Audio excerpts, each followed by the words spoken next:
as you mentioned, that first we'll have to make space by releasing bad habits and then welcome the new habit, the good habits. So, what can be for a starter? What can be those steps, or if I want to organize myself or take such step to actually let go the bad habits? Like it can be overeating, it can be working a lot, shopaholism, and alcoholism, whatever it is. So it can be some addiction also. So how do we let go bad habits? So many addictions. I think society these days kind of pushes us into some or the other form of overindulgence in things. Like all of these things are okay if done to an extent. So it could be alcohol, smoking, uh, even substances like weed, can be, as you said, shopping or social media, even relationships. Like sometimes if it's a toxic relationship, you kind of, it's bad for you, but you keep going back to it, you know. What else did you mention? Even stimulants like tea, coffee, what else? Workaholism, Workaholism. Interesting. overeating. Overeating, yes, stress eating. Yeah. A warm welcome to you, Ojas, in today's podcast. Hello, Manjari. Glad to be here. Thank you for having me. So, Ojas is a life purpose and habits coach and a spiritual guide. He's practicing since last 6 years. So, today's podcast topic will be on habits. How can we form good habits and how can we let go bad habits? I actually met Ojas on LinkedIn, and it was very interesting to know that there's someone to help me with my habits because I myself struggle with my habits a lot. So, I'm looking forward to inputs and pointers from Ojas. And for now, let's hear directly from Ojas how his journey has been in this space. Sure. Thank you, Manjari, and thanks for getting in touch. It was good to meet you via LinkedIn. And I see that you're also doing some interesting work, and you're growing this YouTube channel and doing podcasts. So I also have a YouTube channel, and that way I can relate to you the whole process, the whole journey. So I am really passionate about habits. That's how I got into this field. It naturally became a progression from my own journey of trying to build and maintain habits, and making mistakes and stumbling along the way, and learning from my own challenges. Um, and it is part of a larger kind of work that I do around life and life purpose and connecting with oneself. And having good habits really helps with being able to really know oneself, being one's best self, being authentic. And I've not known this, but practiced this and learned it through my own experience and challenges over more than 20 years, like 25 years or so, like just trying out different things. So happy to share what I have learned over time. And how did this journey of habits coach started for you? I'm sure you like we do. I wanted to become a chartered accountant. You didn't start in childhood wanting to become a habits coach. So how did you get into this space? Yep. So, in terms of the work that I'm doing, I've been doing it since roughly 2018 as a profession. When I kind of transitioned over, I was also in corporate. Um, but I will tell you a little bit about my journey as an individual with habits, because that's really where it starts, Yeah. like you do the groundwork first. You do your life's experiment and learn your lessons firsthand, and then you start to practice and you share it with others and help others on their way. So I had a intuitive kind of urge to have good habits or to stop some bad habits. So I used to drink a lot of coffee.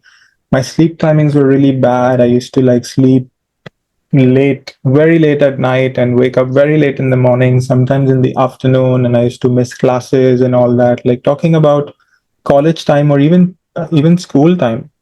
And I used to track my habits, 3 or 4 of them, on a piece of paper, like write the dates and see if I've succeeded on that day or not. Oh, Yeah, and then when I got a computer, then I started tracking it on Excel 2007, 8 or so.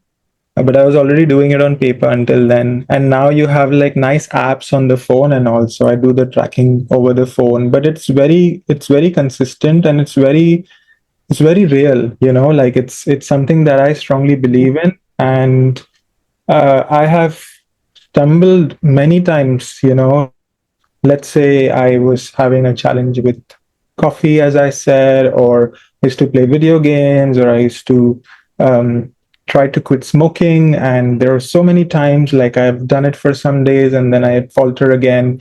But I tried to persist with the whole habit tracking and, uh, start again, basically. And that's how I got better at it. And eventually I reached a point where I was able to transform all those old habits, but also new and new ones. I feel it's important to stop bad habits before starting good habits. So first you need to like kind of cleanse your body, then you can move on to bigger and better things.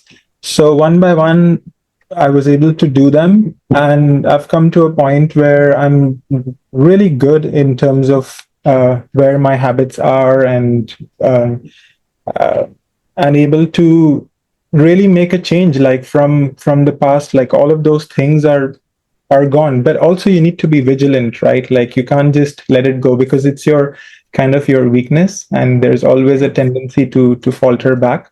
So it's an ongoing process, and then I'm able to now help people with ones who are struggling with their own habits, and guide them. I found some nice tips and tricks along the way, so I'm happy to share them. and how much does habits contribute to a person's development or wellness? Sure. So um, okay. So, by the way, the meaning of the name Ojas is life force. Uh, Okay. So, life force is our vitality, our inner energy, which our aliveness, right? Which we can use to do our daily functions, stay in high energy, high spirits, feel good about ourselves. And oftentimes, when we find ourselves feeling down, lazy, feeling tired all the time, or low energy, it's oftentimes because we're not following good habits, right? So that is why it's important.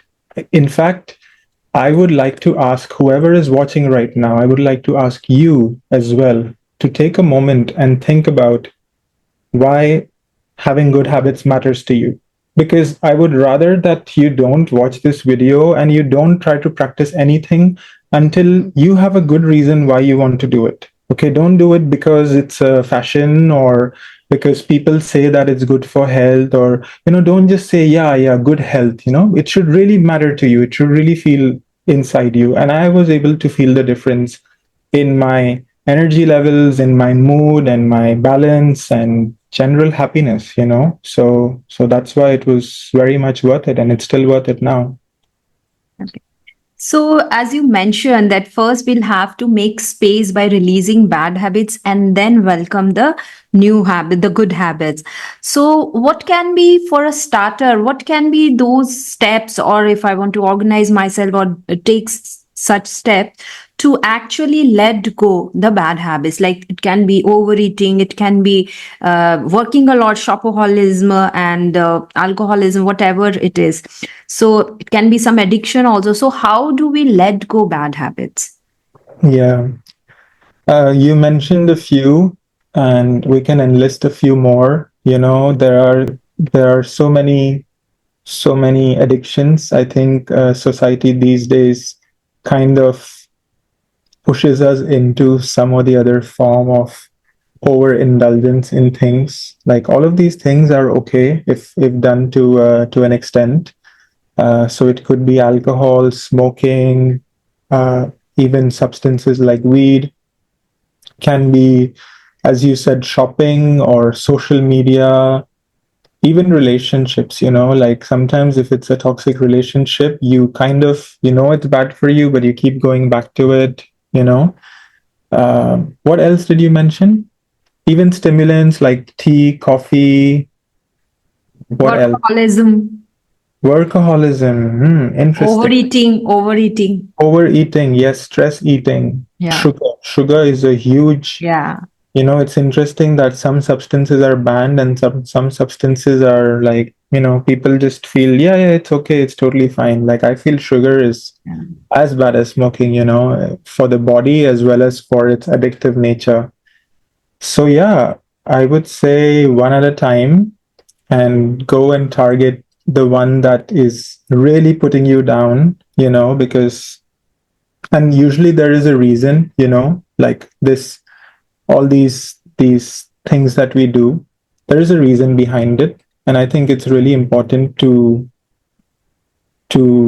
understand what's making you act in this way. It's usually a coping mechanism, an escape. uh, by the way, all these indulgences or addictions have one thing in common. When you're doing them, they're giving you a slight release of dopamine.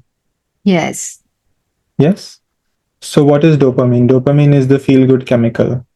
It's there in large extents, in big doses, in maybe things like weed and cigarette, but it's there in all of these things.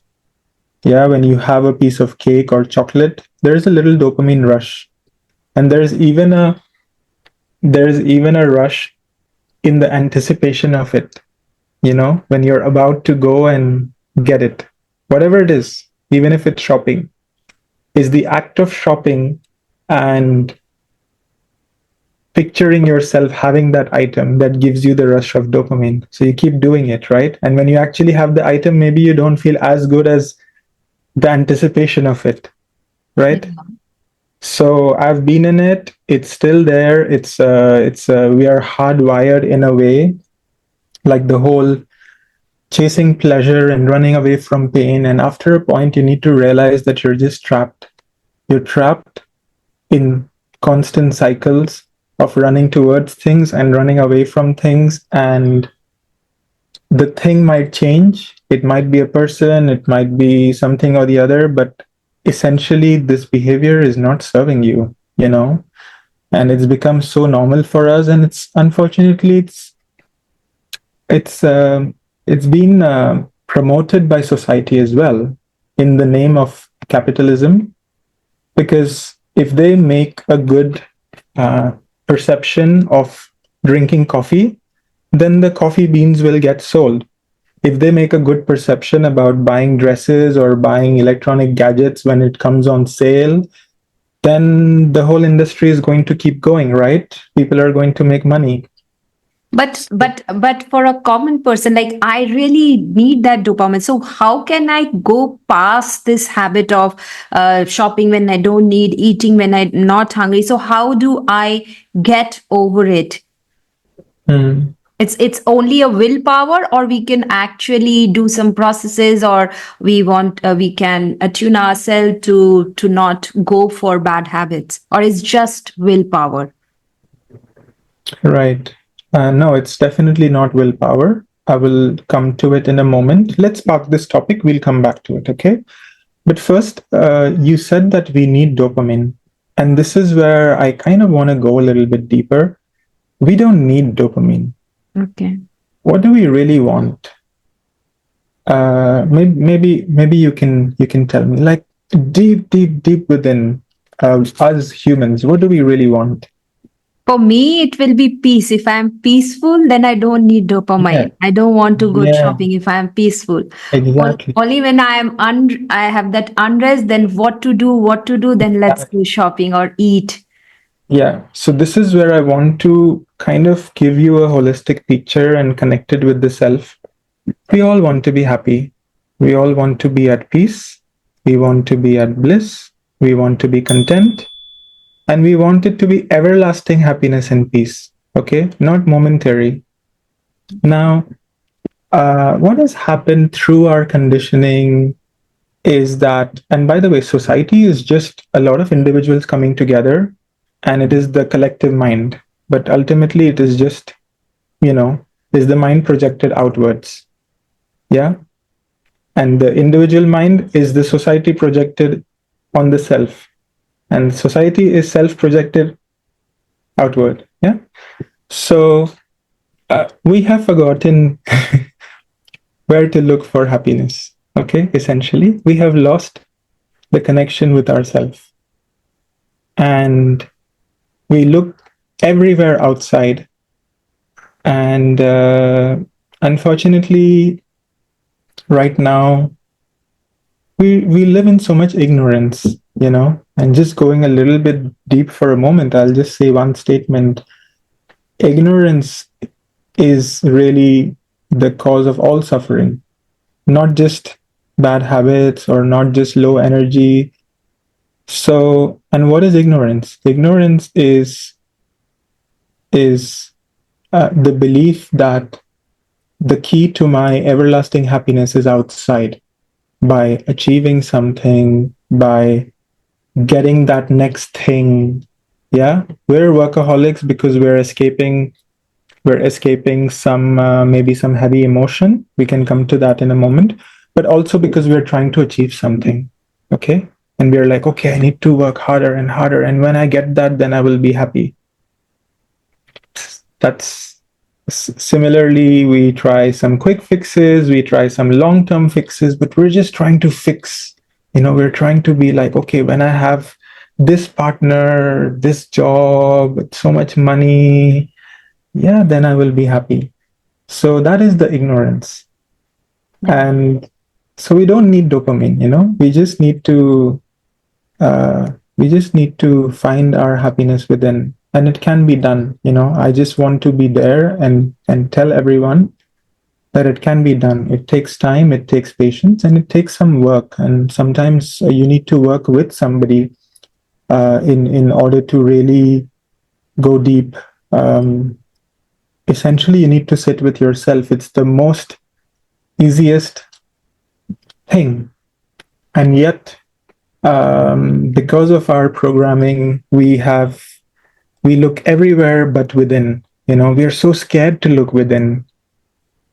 Even when it comes to habits, our body will tell us what it needs to optimize, what it needs for its best health, what food it needs, and what is unnecessary. There is a higher wisdom right within us. There is an inner voice, and sometimes the voice becomes very dim because we keep suppressing, where with our minds we're like trying to override the body and say like, no, no, no, I know what is right. You go and have that eighth piece of chocolate, and there is somewhere where within you that, no, this is probably not good for you, but you're like, nah, it's okay, I'm just gonna have it. So there is that connection with yourself. There is that listening to your body, to your heart, and it has all the answers, including the answers for why you are unhappy. And the bigger work, bigger than any habits or any self transformation, self improvement, is actually uh, starting to listen to your inner voice, and it will tell you everything you need to do. This is very interesting because because I have to listen to me what is good for me. Even if I'm full, I at times overeat. I myself do it, but that is because the connection between the mind and the body is lost. Mind is saying no, no, you eat, but body is saying no, you don't need. But then mind, if it's stronger, then it overtakes the body. But that body has that intuitive capability. Like if I'm overworked, I know that I'm tired, I need to rest, but the mind says no, go on, you have to finish this for next promotion, or whatever it is for individual. And yes, you mentioned that a lot of these things are coping mechanism. This addictions and this bad habits, these are Yes. coping mechanisms, because we are trying to run away from the reality which is there around us. But Yes. when we look into those realities and have that awareness from the within, that what actually is happening to me and what do I need to do to process it, sit with it, process it, and then come out of it, rather than to just keep it aside and get into that next task or next food or Yeah. whatever it is. So as I understand, you mentioned about being aware of the self, and also knowing that what I need to do with Yeah. what is presenting in my life, rather than to jump into or go into the next supposedly big thing for me, Yeah. Yeah. which will give the dopamine. Yeah, sure. If you want, I can talk a little bit more about this. So it's funny that, in all my videos so far, I've not kind of talked about this. I've talked about strategies and having the right intention and all that. But this is the real thing. And I can tell you my journey about how after trial and error I got my habits right. But you know what? It was the same time that I was also healing from within. It was the same time that I was also starting to listen to my inside voice and building that connection with myself. And I think ultimately you cannot bypass that. There is no substitute to self-realization, and attending some program is not going to. You cannot outsource your self-realization to somebody else, to some organization or some spiritual teacher or something like Yeah. that. Ultimately, you need to look within, and actually that is the most dangerous thing. Like, people would rather die than to than to really look at the void inside. But actually, it's not that bad. It's actually the most beautiful thing, because you are with you are one and whole. Everywhere you go, you are there. And all you need to do is turn your attention inward for some time, be silent for some time, even have a conversation with yourself, like, why is this happening? Why am I feeling this way? Why am I craving this? And just taking a moment to pause. And yes, you can listen to teachers. They can help consolidate your understanding, bring some clarity. Sometimes if we go in circles, it can help working with somebody, because then there is a sense of continuity, and you're able to really share and let the inside baggage out, in a safe way. And it helps to listen to like guided meditations or relaxing things. But the best thing would be to just sit in silence with yourself for some time. You can journal through it. You can observe what it is. And I mean, this is the long term solution. We can talk about all strategies, and there are so many videos about strategies, and I'm happy to share all practical steps. But one step before that, you need to have the strong intention, desire, motivation to do this, and you need to know why you want to change your habit or stop a bad habit. And I would say, even one step before that is, you need to understand, where is this thing coming from? Because I mean, if you're motivated, if you feel good, if you have things to look forward to in life, if you're not like trying to escape from some some difficult emotions, you're not going to go scroll Instagram like for 4 hours, or you're not going to go eat a whole chocolate bar. You wouldn't want to do it. You would want to feel good, do good, and make the most of your time and energy. So yeah, so if you really want to do the work, and it's worth it, because that's what we all really want. Like, We want to find ourselves. We want to find that inner peace. Um, but it's okay, we can park this topic for now. You can share more if you want, and then we can move on to some more practical things as well. Like you asked about willpower and all that. We can do that as well. So, as we say that God helps those who helps themselves. So, in my workshops and all, also I have met fellow students and all. Many times, people will say, "No, this thing doesn't work. I have done this 2 3 times." But there will also be people who say, "I just did it once and it works like magic." So it, as you rightly mentioned, all happens within. Once I am ready, I have the right intentions, and I'm going to a space with the thought and intent, and I'm ready that I am going to let go this bad habit. Then any process I do, whether it be a meditation, whether it be a guided meditation, or just simply running or some simple exercises, it is going to work with us. However, having said that, what advice would you have for busy professionals who are like really busy, but they would want to make some changes to their any of their habits, which is individual, maybe let go some bad habits or introduce some good habits. So how can they make that shift initially? One is Oh, the intent, one is the readiness. So once I have the intention, I'm ready, but I'm super busy. So how do I get started? And I have a history of failing in making changes in my habits. So for those individuals, what are the steps which they can take? right. So I just want to understand, being busy for what? I mean, I think being busy is just another excuse because I mean, most of these habits don't take time unless you're talking about exercise, like going to the gym or running or doing yoga and doing it for like half an hour, 1 hour a day.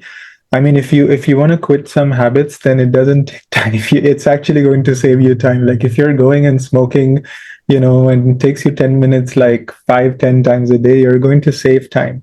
So can you give me an example about something where busyness can actually come in the way? Workaholism. A person is workaholic but wants to Eh, take rest because it's affecting the person's lifestyle and the health. But then maybe the person is into too many things, or maybe running big businesses or whatever it is. So Right. So in the case of workaholism, it's okay. First of all, with every habit, it might be a little bit different the way you can hack it, and I'll give you some common steps. And also with each individual, it's different. And workaholism, I would say, is like one is the attitude. Okay, like you can it's on the same lines as procrastination.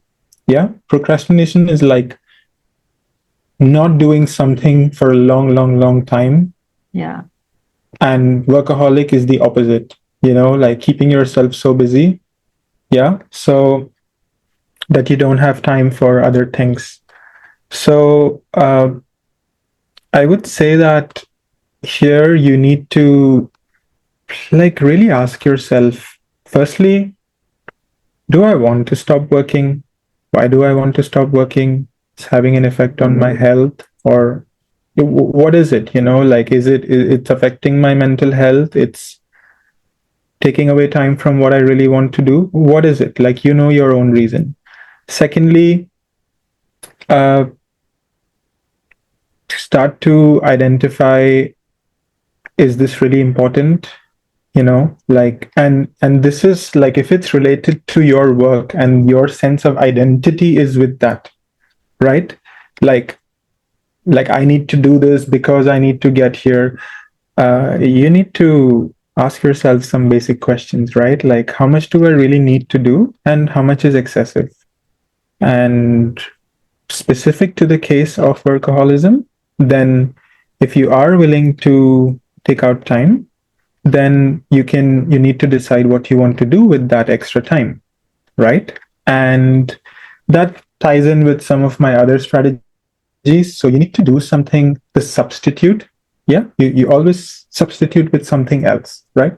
So I have quit kind of, I went through this sequence, okay? Like I used to smoke weed as well. So I substituted weed with cigarettes, I substituted cigarettes with coffee, coffee with tea, tea with green tea, you know? So I went, and then in green tea, like I went to all these organic, not organic, like floral teas and matcha and bubble tea and all these things.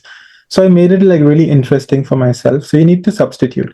So if you're going to have free time, then you need to find something worth doing in that time, something that will actually enhance your life and will actually also be something that you look forward to doing.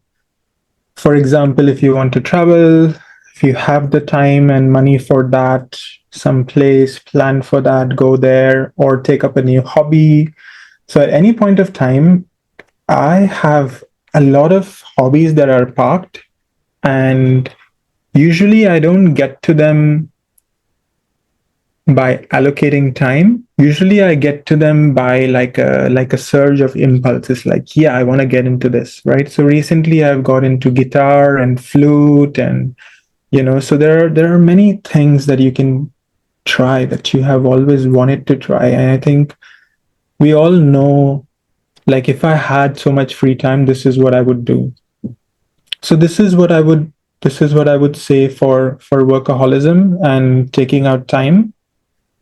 Um, would you also like to know generally if you want Yes. to change some habit, some steps that you can follow? Yeah. Okay, so I've made a lot of videos about this, and I would refer the viewers to watch them. I have a whole playlist on habit hacking, and I have a lot of inputs, more videos that I'm going to make, and probably have enough to write a book at some point. But basically, I said about having the intention and motivation initially. So So you need to know the reason why you want to do it, and also you need to feel ready to do it. So one thing was like sleep timings, okay? Like I used to miss my college, I used to miss my job. I even lost my job because I was not able to show up to work on time. And then when I was not working, I was burnt out. I used to wake up in the afternoon. So there came a point when I started naturally waking up early in the morning, and early was just 9 a.m. So don't set crazy targets. That's one of the other tips. Something very modest, and then you can work on it. So it went from 9 to 8, 8 to 7. More than a plan, I went with the body, when there is a readiness to make the switch, to make it a little bit faster. And then I reached 6 a.m. at some point, and I was watching the sunrise every day. I was in a very nice location, and being in the right environment also helps. In the right physical space, around the right people. Sometimes you need to, walk away from certain people that are keeping you stuck in a habit, like drinking and smoking sometimes is a very social thing, and people say that, like, how can I mingle with people if I don't drink with them? So that's part of a bigger shift. Um, and then there came about this with waking up, right? There came about this 5 a.m. challenge that I joined for 21 days. And I was so inspired, and I wanted to like help others do it as well. And I wanted to create a mutual accountability so that I can wake up, and mostly so that I can wake up and there are other people on a Zoom call. So we started doing this, and more people joined. And then we had this big community called 5 a.m. movement. And we did it for 1 year, 365 days. Every day we used to wake up at 5 a.m. and dance together, do some kind of activity like yoga, meditate together, learn from each other. And we had this like big online community. So, see, again, doing it when you're ready, bringing a sense of excitement to it. It shouldn't feel forced, and definitely it should not use your willpower. Willpower will come on a day-to-day basis, but you shouldn't reach a point where you're like literally fighting with yourself every day, because ultimately you are one, right? You don't want to battle with yourself, and it's not going to work. It's going to tire you out, you know. And when you're tired, then someday then your subconscious will fight back, and then you will give in, you know, or you won't have the mental space to do anything else. You're, you know, so you don't want to use willpower, you want to use techniques, right? Be prepared beforehand, like what are you going to do? Like, let's say smoking craving, you know, what are you going to do? For me, it's nicotine gum, right? So I already have my nicotine gum ready, and I immediately switch to it. Like, even when I'm starting to feel a craving, I would have the gum, you know. So have your substitute ready. I'll just give some small things.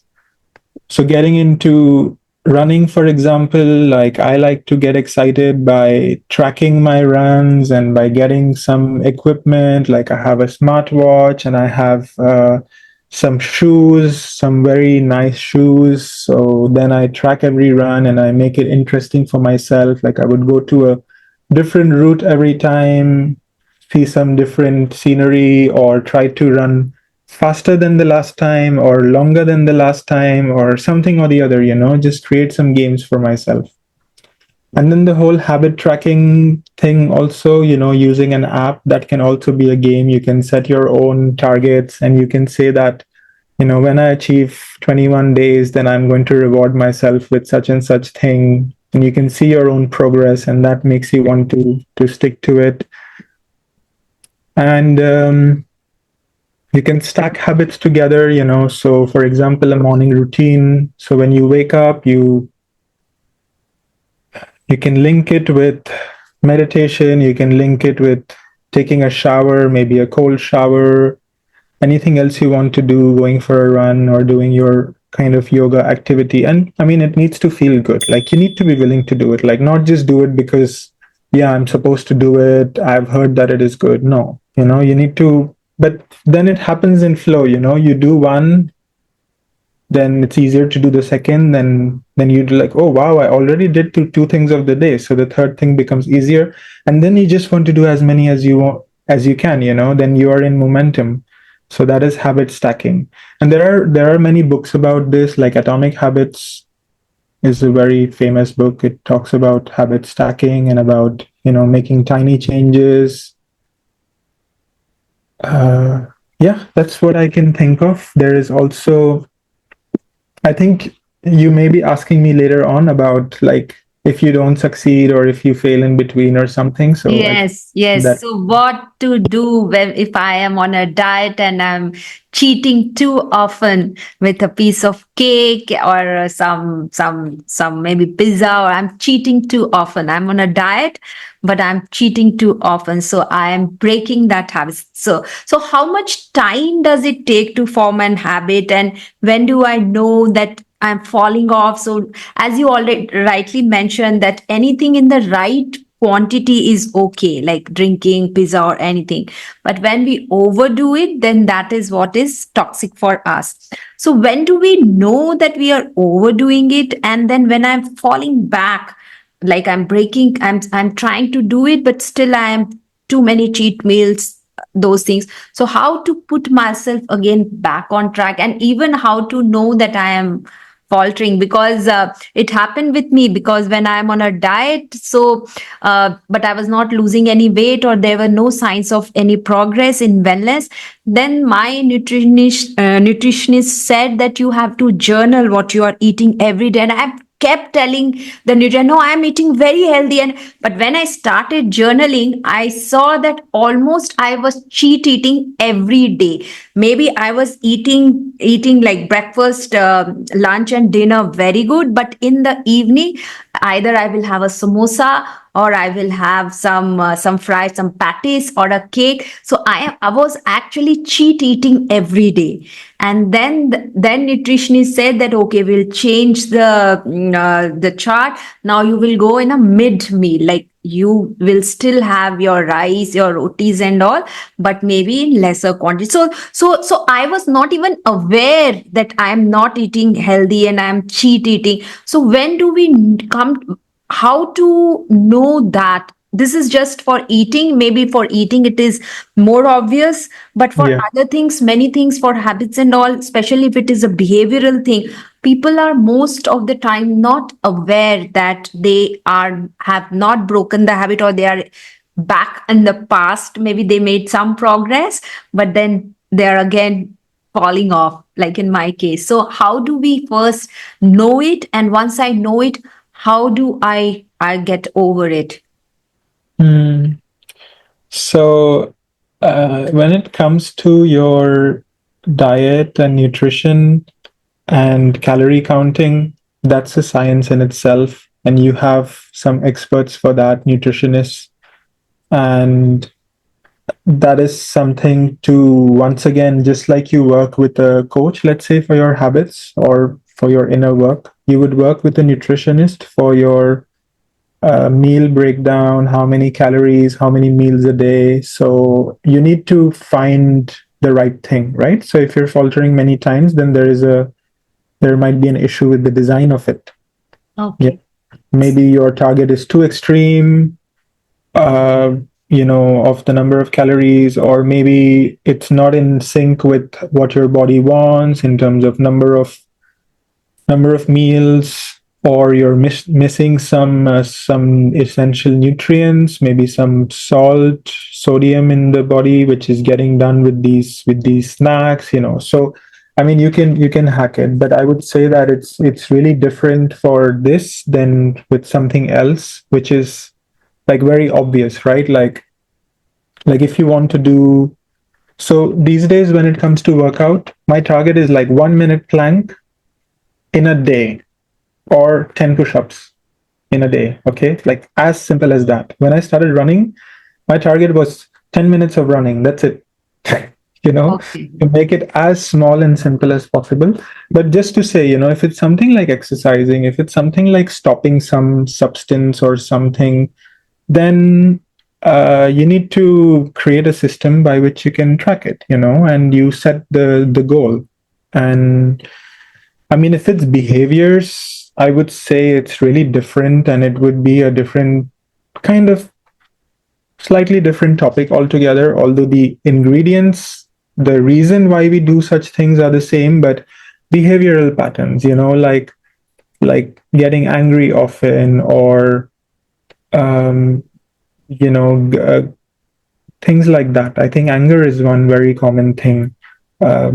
So those things, maybe the approach, because they are more subjective things, they are more non-physical things. So if it's physical things, then it's like related to your time, like how much time you're spending. Like let's say you're scrolling too much, right? So there are things you can measure, like anger you cannot measure. It's different topic. We can definitely talk about it, but maybe not right now. Uh, but yeah, I would try to measure and create some things. So you worked with your nutritionist for that. Most of the things like doing some exercise, like spending so much time, you need to be able to measure it, and you need to know what success means to you. Yeah. And if you fail and you're failing repeatedly, then firstly, I would ask myself, like, do I really want to do this? Am I really ready to do it right now? Okay. One thing is your desire and your intention. Two is the readiness. Sometimes your body is just not ready, and you need to be on your side and not beat yourself up. Once again, it's not you fighting with your body. It's not going to work. You're going to get burnt out of trying to help to improve your habits, and who are you serving? Like ultimately you're doing this to be happy, right? So if you're going to keep fighting with yourself, then no. So I would ask myself, like there was times when I lost the habit of running because I was um not having success. I was not losing weight or something like that. And then I realized that I was running because of some goal, of losing weight, not because of the joy of doing it. The joy was gone. And I found that I'm not ready to run anymore because I'm doing it just as a mechanical activity, and I'm measuring it with my success. And if I'm not getting successful, I'm like, what's the point of running? So I gave myself a break for a few months until naturally I was ready to run again out of joy. Yeah. So yes, our body knows everything, mind knows very little. So adjusting from one place, like I also struggled with running, so I then shifted full time to yoga. So for body movement and also and swimming. So just adjust. Like my mother couldn't adjust to yoga. Then we shifted her. Then she shifted herself to Tai Chi. So just trying different things Yes, and yes. then adjusting with the body, making making some adjustment with the So body many that what activities, body right? wants. So many things you can do, like cycling, just walking, tennis, even some dance form like Zumba or something like. There are so many different options. You don't have to keep forcing yourself to do something that you don't enjoy, right? Yeah. And I can also very much resonate with substitution, what you mentioned, though I didn't know it. But again, it is intuitive. When you really want to leave a habit or let go, you will find a space or find a reason or find a way. So I wanted to leave having ice creams. I was having like 2 to 3 ice creams a week, and I really wanted to let it go. So what I did, I substituted it with curd, sweet curd, and Uh, I don't like curd. I don't like curd per se. So when I substituted it with something which I don't like, then I could leave the habit, because then the yeah, neural pathway was I don't exactly. like it. So and I also, as you mentioned about tea, I also substituted my milk tea with the herbal tea and whatnot. And definitely I don't like drinking herbal tea. Then I could let go the tea drinking habit as well, Okay. because and I mostly will substitute it with something which I don't enjoy much. But it is closer to the, like I will not substitute herbal tea for ice cream. It has to be something close. I Mm, substituted it with a sweet thing which was also made of dairy, but something which I don't like. And many of my clients, when they come up with alcoholism, I tell them, you drink a brand or drink something which you don't like at all. And mm. if you start doing it, then the neural pathway will change and maybe you will detest doing that at all. So I'm just going to assimilate what I have learned in the discussion. One is that the intention of really wanting to do it. Second thing will be to create a space by letting go bad habits, and then allowing the new habits to come in. Staying with the body, like what does the body enjoy? Making small changes. Like if I want to be fit, so I will have, as you mentioned, 10 minutes run, and also trying many different things for substitution and gradually moving towards it, and also taking help from outside like a coach, or as you mentioned, having a group of 5 a.m. So having that support will actually nudge us and keep us there. And also we you spoke about having fun while doing it. It should not be a task. I should be enjoying it to be there, and if I'm not enjoying it, then maybe shift to something else in the same category to enjoy it. And also one most important thing is tracking, to know whether I'm faltering or I am making that required changes, and also having those goals which are realistic. Like if I'm, as you mentioned, that if I'm waking up at 2 in the afternoon, I cannot have a goal of 5 a.m. in the morning. Then I shift to like maybe 12 in the afternoon, then 9, and then slowly go backwards so that the body adjusts to it. So did I miss out on any of the things which you mentioned in much more detail? You summarized really well, I have to say. It's like you were really paying attention. Yes, And yes. I'm very, very interested in this subject. I realized that after a point, you really got into the topic and you started relating to it. And more than it being a question answer, you were also bringing your own inputs. So Yes. it's been great. Can I share some kind of concluding remarks? Is that okay? I have few more questions, Ojas, if Oh, you you do? Okay, yeah, go yeah, ahead. just few more. So, any interesting findings as per neuroscience or psychology on this subject, which you would like to share? Yeah, so the habit stacking is backed by science, psychology, neuroscience. I've done a lot of studies on it, and all the things that I've said, like making tiny shifts, and you do that, it has a compounding effect. Um, yeah, like you would find that whatever I have suggested is substituting things. They've all come from experimental studies, and they've all been, either it comes from studies or it's been practiced and then it's kind of tested out and seemed to be effective. Yeah, they're all scientific techniques. Okay.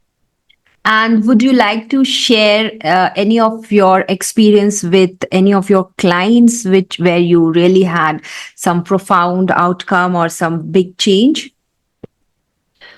Yeah, a lot of success stories. There was somebody who was struggling with smoking from many years, and I shared.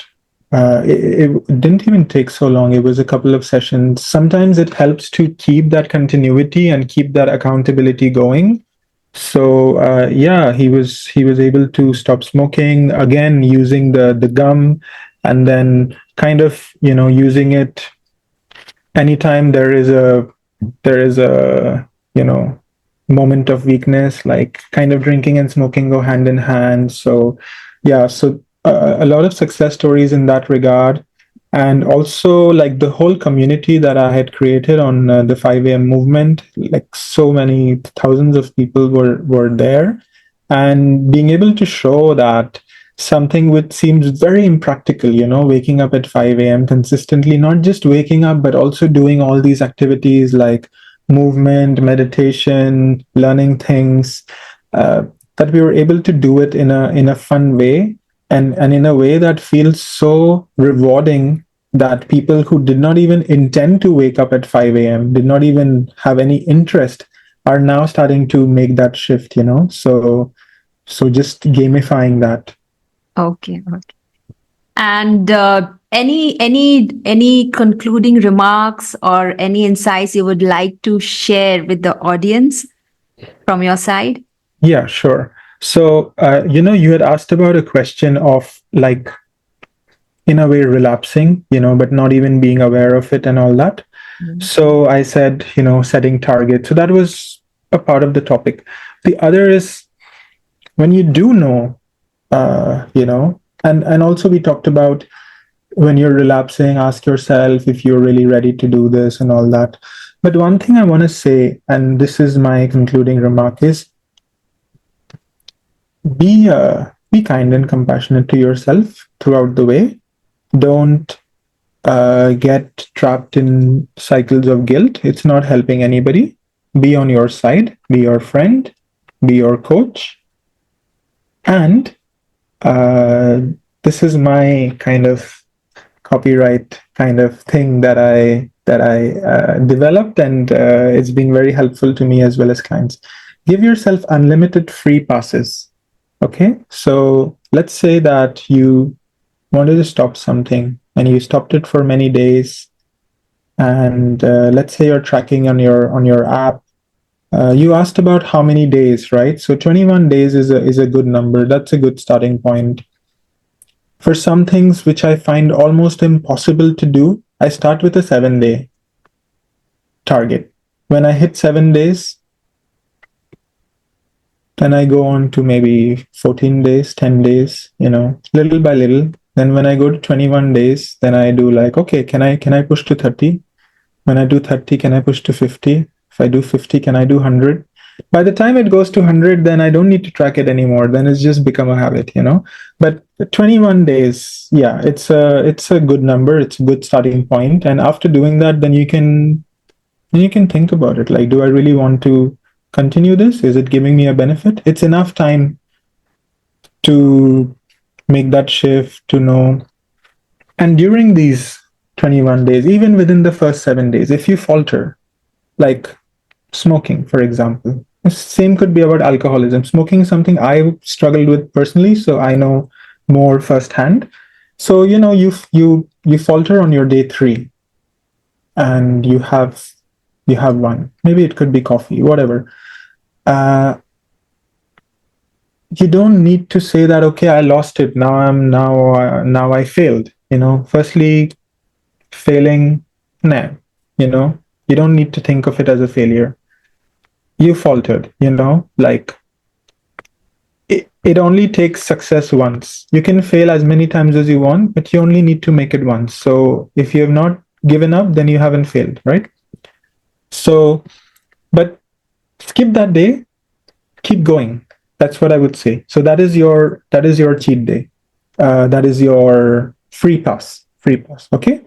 And I use a habit tracking app that is not binary. That is not pass or fail.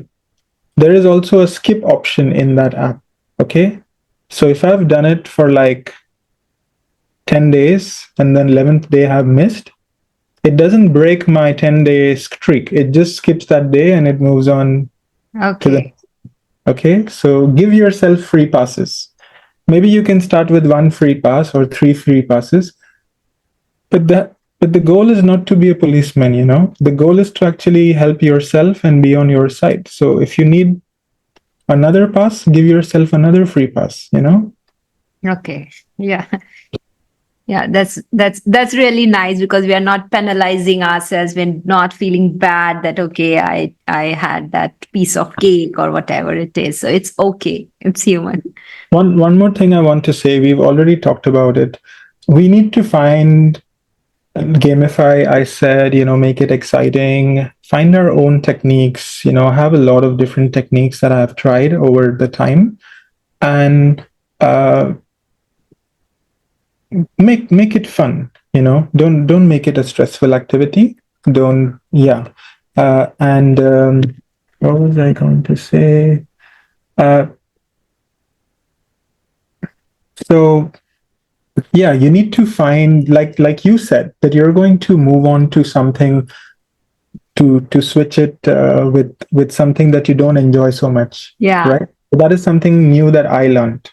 You Oh, substitute with something that you don't enjoy so much, and you're kind of laughing about it. You're not like you're not like doing it in a very serious way. You're playing with it essentially. So make it play, and it goes for life. Like whatever you're doing, like don't do it so seriously. Do it as play, and then you end up doing it even better. I want to end with one one very funny example that I started doing recently. It's called the No Oreo challenge. Okay, so as you were talking about ice cream, I have a weakness for sugar, and especially at late night. So, and it goes hand in hand, just like good habits stack together, bad habits also stack together. Um, so, one more little thing I want to say, stacking and all is good, but don't try to change too many habits at once because it takes time for the yes, body it's to adapt. overwhelming for the body Yeah. and the mind as well to process all those changes. How many times I have heard in people saying that, okay, from tomorrow I'm going to wake up at 5 a.m. I'm going to do my gym or yoga, and then I'm going to do my journaling, I'm going to meditate. Like too many things to change at once. And if you falter with one, you will falter with everything and you will feel terrible. So if you really want to do it, then do it one at a time. Okay, coming back. So uh, talking about there is a new technique that I tried. Okay, I had this late night cluster of activities. Like I would sleep late, I would eat junk, I would waste time with social media, all of those things, right? So trying to break that whole pattern one by one. So one of those things was late night snacking, and I have this big weakness for Oreo, just like it's ice cream for somebody, chocolate for somebody.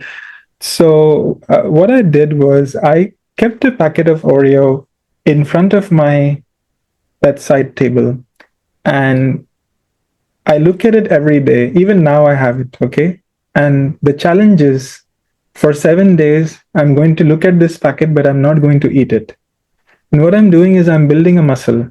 Okay. And when I talk about it to people, they laugh about it, like you're laughing about it right now. Yeah, because what I will do is I will not keep Oreo at all in my house if I'm Yes. trying to let it go. Yes. That's what I used to do. If it's either I will bring it and I will finish it in 24 hours, whatever it is, or I will not bring it at all. But when I stay with my parents, they have a lot of stock of food. Or if you're staying in some other place, yeah, you cannot always control it, right? Like maybe your family members want it. So at that time, it becomes really difficult for me. So in order to build that, while I was living alone, I started this no Oreo challenge. But what I will do is that I will tell my mom to keep Oreo at a place which I will not know. I should not know where it is kept. Hide it. Actually, it's about sugar in general, right? Uh, For it's a weakness of sugar. So in whatever form it is, sometimes there are things which I don't even enjoy, but late night you have like your mind is going crazy, that right? association is there. Late night sugar time. That association is there somewhere. So Oreo is just one thing, but it could be anything, right? And I think a lot of people have this late night snacking. It definitely runs in our family, right? So I kept this in front of me, kept looking at it, kept building up my streak on my app. And then I have done it already for like 20 days or 30 days, something like that. And then I deliberately add more and more things on my table. And I'm building this habit to look at things in front of me, but not having it and breaking an association from a long time. And so far, it's working really well. I've done it for like 50 plus days. So that's how it goes. You can play around with it. You can find your own techniques. Okay.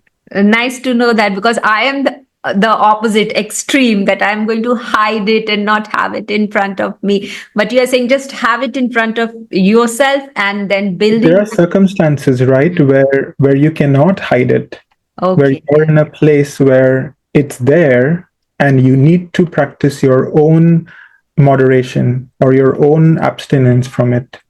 And how to build that abstinence? Like, I'm going to eat if I see it. Yeah, that's what I just told you, that you do it as a game, that you deliberately have it in front of you.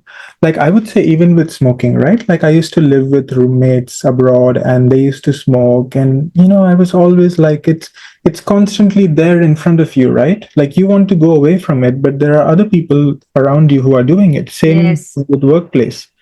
So as an experiment, you keep one cigarette on your table. It's like, okay, I'm going to see it, but I'm not going to touch it.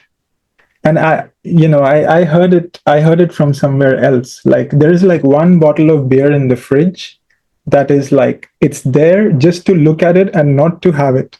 So and then somebody's guest, somewhere I saw it, somebody's guest came and had it. And it's like, no, that bottle was not supposed to be drank. That bottle was just there to, so that I look at it every day and I don't have it. So Okay. something like that. So yeah, it's working for me because now I'm in an environment where there is a lot of snacks, a lot of sweets, and because of my work timings, I need to stay awake. And because I've built this muscle, now I'm not indulging. Okay. Yeah. Nice to know that. I'll try this technique of keeping one pack in front of me and just not indulging. Maybe it builds up willpower as well in other areas of life as well. Yes, Does it yes, happen that if I build willpower and abstinence in yes, one yes, area of yes. my life, will that flow in other areas of life as Big big impact. Yeah, yeah. Like if you've had a certain habit for 10 years or many years and you're able to turn it around, it just gives you so much confidence, right? That you can do anything. And then the next habit is a little bit easier. The next habit is a little bit easier. Yeah. well? So slowly And we will progress. Then it is easier for me to let go the habits as and when we progress in that path. that's why I'm able to take on like around 10, 12 habits at the same time right now. I'm tracking. But there were times when I was not able to follow a single one of them. And and so you start one at a time, you do one, it's going well, then you take on another, and your confidence grows, and you've built this kind of momentum for yourself. Yeah. Very, very nice to know this. Some of the things I already implemented, and some of the things are very, very new for me, like keeping a pack in front of myself and not having it. I'm going to try this today itself with only one pack of maybe, what do I like? I like ice cream, maybe a pack of ice cream. I'm going to try Like, today. keep it in your fridge, like a small box of Yeah. ice cream, and start very simple. Like, you have one box for 1 week. You will open your freezer every day. You'll see it, but you won't have it. And then you put two boxes. Then you put one family pack. Just give it a try. Play with it. Yeah. Many, many thanks, Ojas, for coming to this podcast, taking time out from your busy schedule and sharing your experience and your inputs with us. Many, many thanks for your time. You're very welcome. Thank you so much for having me. I was very happy to see your excitement and enthusiasm in the questions as well. I like how informal we were able to be, and how real this conversation went, and it was flowing. So thank you as well. I'm going to stop now.